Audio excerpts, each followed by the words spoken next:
O'clock, you can stop on in here, use the George Street location, and come in through the entrance right by the playground. And you get to see Issac Sandage with Mental Health First Aid, and really just a great organization. How have you guys been since you were on the show? We've been doing pretty well. We've been making sure that we get a lot of classes going that are open to our community. We've been working with a lot of community organizations to make sure that their staffs and volunteers get trained, and yeah, we've been doing awesome. Well, and I also am seeing too, just on adding on to the mental health training, as a lot of school districts are starting to utilize this for some of their grade levels, and I think that's really important.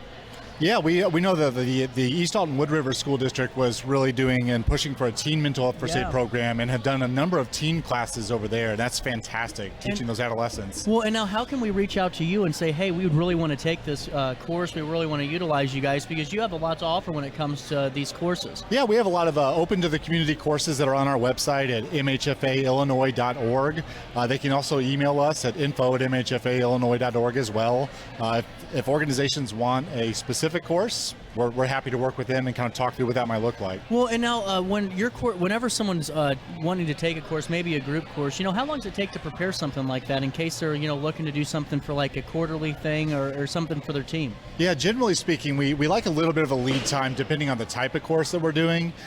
Typically, it's about the ideal is about 4 to 6 weeks out to plan for the course. But I mean, if need be, we need to pull some strings and make it happen faster. We can always do that. And what do some of those courses cover? Or what could they cover? They cover a lot of different things. They talk about a lot of different mental health challenges or substance use challenges that people may encounter. Things like suicide, things like panic attacks, psychosis, overdoses, and really talking about how we can identify some of those things and support people that may be encountering those. And take me through, how long have you been working on this now? Oh my goodness, I've been trained now as an instructor since 2016. So I guess I'm coming up on my 10th year, about 9 years. So congratulations. News to me. So well, and what have you seen, in those 10 years? Just on the reception of the training and the reception and public perception of mental health awareness. Well, we've seen exponential growth in the training. That's so wonderful. More and more people are aware of it. They're getting trained. We're now nationally at 4.3 million people trained. No kidding. Yeah, which is great, because when I first started, we were trying to get our first million.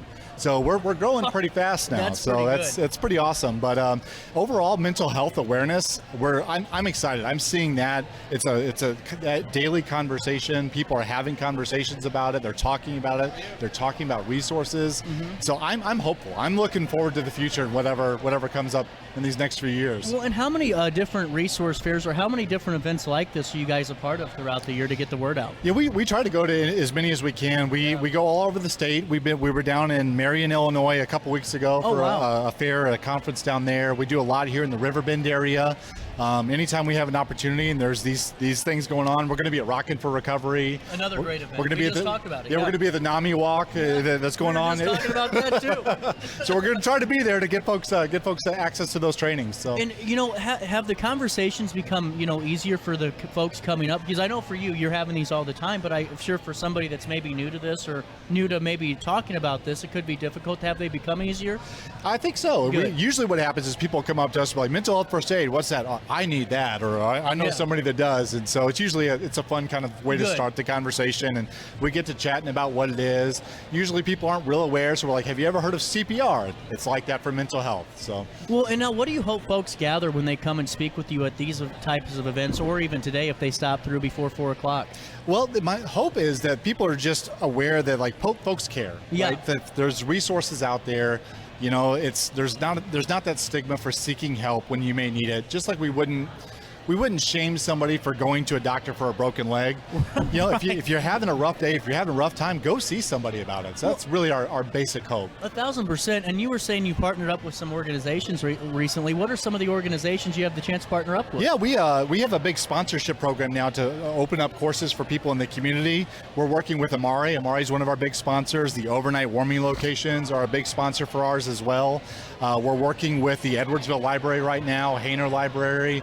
We're talking with a lot of the different community organizations because they see a need for it, and we have some skills that we can help fill that need. That's really cool. And whenever someone's taking an in-person class, how long do they run? What's that length? Yeah, in-person classes, they're a long day. I mean, it's not like not something you can knock out on over lunch break. So you spend all day with us. They run generally about 8 hours for the most part, just in terms of training. Now we have different options ways that we can do that, but it's about an 8-hour training to get that certification. It's incredible. And now, do you have any events or any other opportunities coming up? We do. We've got quite a few courses that are open to the public coming up, starting at actually two this upcoming week. We've got one at Amare. We've got one at the Edwardsville Library that's happening. That's Thursday for the one at Amare, Saturday for the one at Edwardsville. And what time are those? Those are, I got to remember. The one at Amare is 9 to 4. Okay. And the one at the Edwardsville Library is 8 to 5. Wonderful. And those are open to the public. We do have to have registration because we need to make sure we got supplies for everybody. How do we register? We go to our website. Our website at mhfaillinois.org. You can go to our events page and register right there. And now you already have courses on your website, too, for the public to take. How many public opportunities are there, do you think, every couple of months to come out and be a part of these courses? We try to have at least 2 a month. Okay. One virtually and one in person if possible. One of the things we always have to figure out is like where we're going to have that in-person course to make sure. But we try to have about 2 a month. And now these next two are both in-person events? They are both in person, yeah. Wonderful. And now, before I let you go to, what do you hope the public gains, out of just, this conversation of mental health and just also resources provided? Because we've had this conversation before where it's like the stigma of, is it okay to not feel okay? And we both know the answer is yes, it's okay. Go talk to somebody. But, how can parents have that conversation with, the teenagers in their life, the children in their life, or even their loved ones too, over, hey, not looking too good or something just doesn't seem right? Yeah, one of the things I think if you take anything out of it is that whether you know it or not, people that are experiencing these challenges. Yeah. And there are people in your circle that are having a rough time right now. Just noticing and just saying, hey, here's what I've seen. I care about you. Do you want to talk? Absolutely. And just keeping that line of communication, that circle of compassion and support is sometimes the biggest thing you can do to help someone. Absolutely. Isaac, I can't wait to have you on the show for our extended conversation. Absolutely, it's always great catching up with you. We'll take a quick break. Stop by and see Isaac and all the other great vendors that are here at the Resource Fair. More coming to you with our last conversation next on RiverBender.com and Roku TV. Awesome.